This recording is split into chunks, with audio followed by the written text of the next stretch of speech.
I said to my colleagues recently, I think that we're in a situation where the entire budget picture, the entire regulatory picture, as far as education goes in this state, all changed right about when we started negotiations. So we're all in a situation where we're kind of falling off the cliff together and trying to grab on, find some stability, and find a way to fight our way back to agreement. Well, I think if you want to fight your way back to agreement, I think the best thing would be to sit down with our side as soon as possible and to do that continuously rather than waiting months.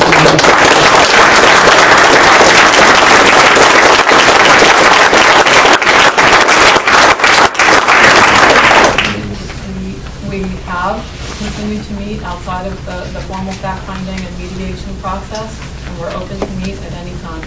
The committee is here, and they've all made it very clear that they are willing to meet whenever the association wants to, and I know I've spoken to Mike, and he's said the same thing.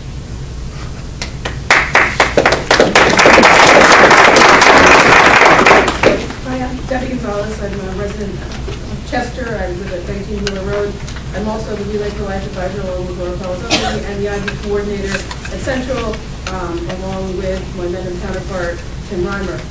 My concern is this: understanding pragmatically business. I'm the first teacher in my family. I come from corporate. It might be even embarrassment that my parents told me no for not going into that. So I understand the way the system works and how it works.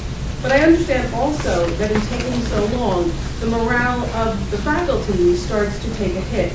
And when most of the faculty sees me, though I'm a wonderful and uplifting person, they know that I'm going to ask them to stay up all night with me at Relay, as Mr. Richard has done, as Dr. Batista has done, as Mrs. Forrester has done. And many of them have done, and have done it both in Mendham and in Central. They know that when I come at the door with an ID question, I'm going to ask for more. And we do that because we're doing it for our kids and our community. I really need to know how we're expected to continue to ask for more and to give more when we're starting to feel like people aren't paying attention, that we're not being appreciated or respected. And part of that comes from not having those meetings. Part of it comes from some of that buzz that's out in the community because people don't know what we're doing, especially those who don't have children in our schools who don't have that vested interest. I moved to Chester not only to be closer to work, and I know that it annoys some of my counterparts, including Dr. D, when he passes my house and knows how close I live to the school. And given gas prices, I'm more appreciative now. But I moved to the district because I wanted to have a family and I wanted my kids to be able to go to public school.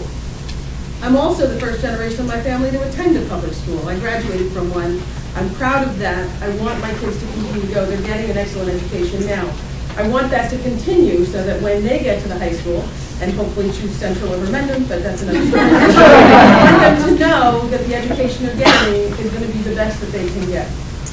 And so I really need to know how I'm going to continue to get the yes response from both faculty and students if things continue the way they are.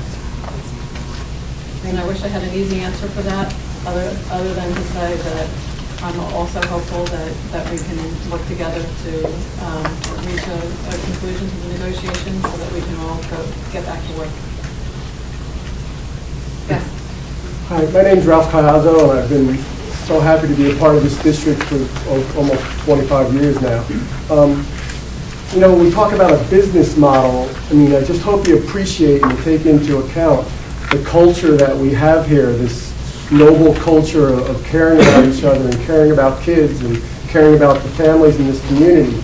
And I think once you start damaging that culture and that morale, I've heard that some districts, I don't know, I don't want to name names, but that it's destroyed those districts and it'll take years to get that back, like a whole generation of kids to get back that culture and that positive environment that I think we have in this school district.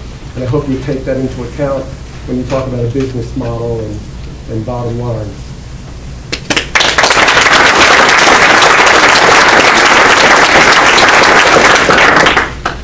Charlie? I'm allowed to ask a question now. Sure. When was the budget voted on? Last April. It was last April, and how often is it voted on? Every year. Every year? So this April we will vote on the next year's budget. Okay. Okay. All the way in the back. me again? No, there's somebody in front of you. Yeah. Somebody by the pole. Yes, oh, I'm sorry. All the way in the back. Wasn't really sure what that meant. Blame that on him. I'm Betsy Lynch. This is my 21st year at Westmore Central. Yes, I'm that old. And I've taught in other private and public schools. And after teaching in some private schools, I thought I would never go back to a public school. I'm so glad I changed my mind. This, by far, has been the best school I have ever taught in, the most compassionate, caring, and professional staff I've ever worked with. I also see it being a progressive school. We've instituted IB programs since I've been here. There's been the talk about a global education. And now, my question is, how do you justify offering only 2 languages in each school while still claiming to maintain the rigorous standards and uphold the philosophy of the International Baccalaureate program?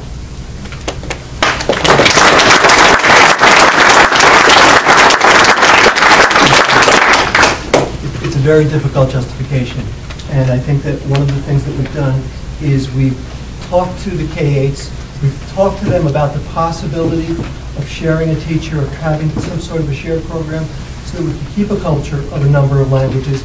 But at this moment, given their filled budget and ours, that didn't work.